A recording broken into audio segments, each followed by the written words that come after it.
The second biggest gap that the buyers noted when it comes to culture is about relationship. And actually this was a difference of 24% between the importance that they place and the reality of delivery when it comes to relationships. Some of the key themes that buyers raised in the interview related to transparency, related to flexibility, mutual objectives, and value focus. And of course, we've touched on some of these themes already, but this key piece about the relationship between the TMC and the buyer seems really important. So it's about the quality of the people and the quality of the information that they carry and the quality of their understanding of the company and the objectives of the company. So I think one of the things that would be useful to understand for those companies that think that they're not having relationships delivered at the level that they expect is to really think about whether they did enough due diligence with the TMC to understand how that TMC communicates with their people.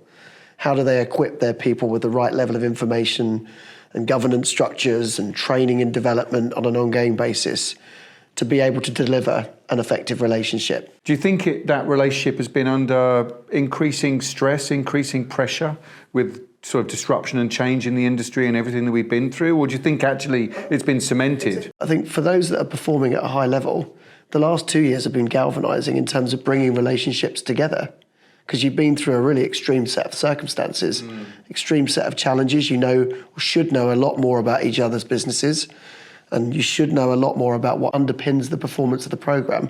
Areas like technology, there's always going to be an expectation that's ahead of what's actually being delivered, because we should always be stretching our thinking on technology. But relationships in 2023, having come through 2 to 3 years of the most challenging circumstances that the travel industry has ever faced, and if you're coming out of that with weaker relationships, you likely should question what you're doing, honestly. I always look at account management as being the representative of the organisation of the corporate's organisation in their own organisation. If you see where that makes sense, right?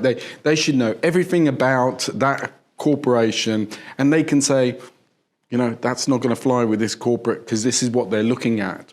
And I think that's really, they're the fundamental part of a relationship. Are we adequately looking at whether there will be that alignment and whether there are the right structures, communication channels, or are we looking at that carefully enough when we choose a TMC? Because I think if you do set yourselves up for success. I think you can pull it back with all of the other, areas that we've looked at. But I think it's really important that you're clear up front, that you yourself can have a look at your programme, know your organisation. What do we need? How do we communicate? What's important to our people? What's our culture? And does that match the TMC? I think you have to start there. You have to start there. Is there a good fit? And I think it comes back a little bit to how we think about sales. It has to be an ongoing discussion. You have to know the customer.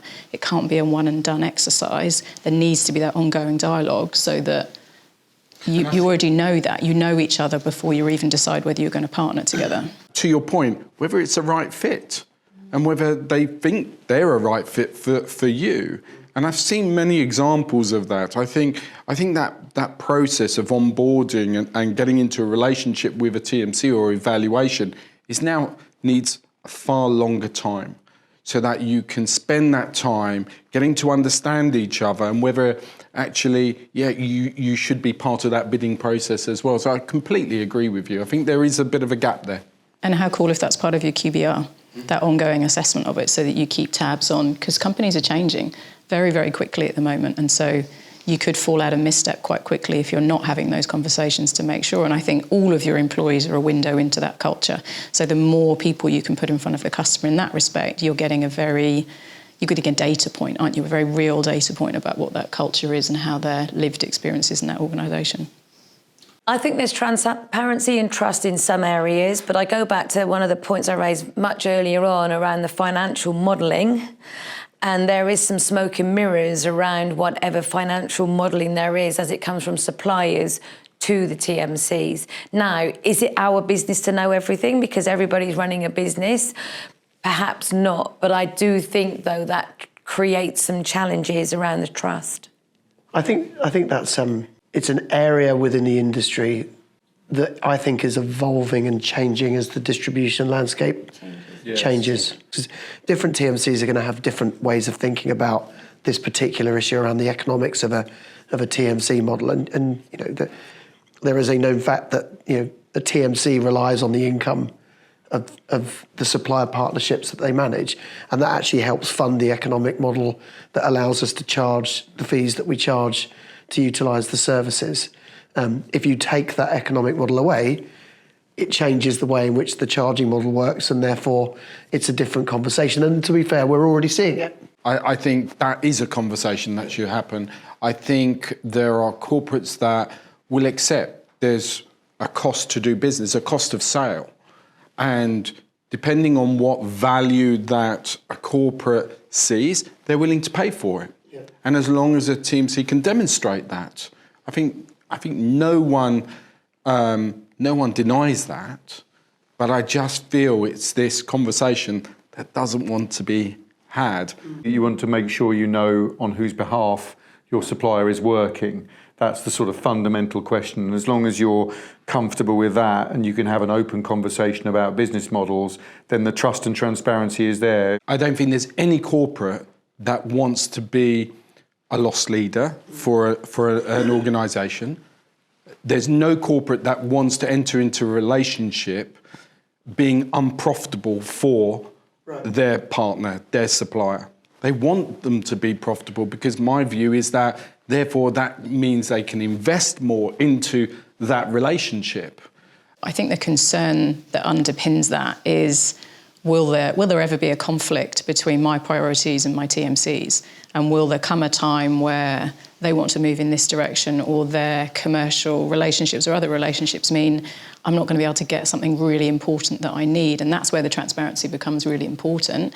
And I think where you are misaligned, again, back to your objectives and your key performance indicators, that's where that distrust creeps in. Yeah. Because that's where the concern is, isn't it? Will we be misaligned? If you've got two parties who've got the same objectives, pretty likely you're going to have a good relationship. Yeah. If you aren't going in the same direction, or you've got concerns because it's not clear where the other party is, that's when the distrust creeps in. Yeah. Because you have to think strategically about whether that's going to mean you're going to be in a difficult situation at some point where you're misaligned. I think that for TMCs across the board, we work hard to champion the voice of our clients with the wider stakeholders across the industry to make sure that we're always bringing the voice of the client to the table when we're talking with, be it airlines or hotels or wider content distributors. Absolutely, the voice of the client sits at the heart of those discussions, because if we're not, as TMCs, delivering absolute value back to our clients, what are we doing? We're no longer in the business of being a travel management company. So I feel very confident for the TMC community at large. We should never be in a position where delivering value to the client isn't first and foremost in what we're trying to achieve. If there's no value, we cease to exist. Yeah. I think the last couple of years, there'll be clients that protected their TMC through the pandemic, and there'll be clients that didn't. And I think that's an interesting output now as to how are those relationships actually on the back of that.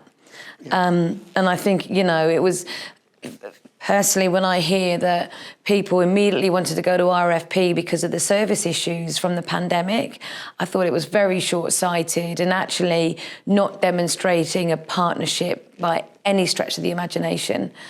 And it's been surprising to hear how many RFPs have gone on, though, since then, because I honestly think it's short-sighted. Yeah, and I think it's fair to call out that trust and transparency has to go both ways. Yeah. Because in order to have the relationship, the TMC's got to be in an environment where they feel comfortable sharing that, and that it won't be misused. It will be, given in good faith. So that's fair. I think the one thing that stands out for me in the research is that mission and values, knowing your TMC's mission and values as part of culture, was rated as really low, a low requirement, low importance. So therefore we didn't even look at the gap. That's sad, actually, isn't it? That's really worrying. Yeah. Really stands out, because I think that's the summary of the conversation that we just had, that those things have to be in place. Because if you don't know, if the TMC doesn't know your mission, your values and where you're headed, and you don't know theirs, you're going to constirly butt up against each other. There's not a cultural fit, right? Well, and I read a great quote that think about how uncomfortable you feel if you're ever asked to do something that doesn't conform to your values, and then put that in a business context. Yes. it doesn't work, right? How uncomfortable do you feel? It's about the relationship that you have as a client with the brand and everything it stands for and everything it believes in.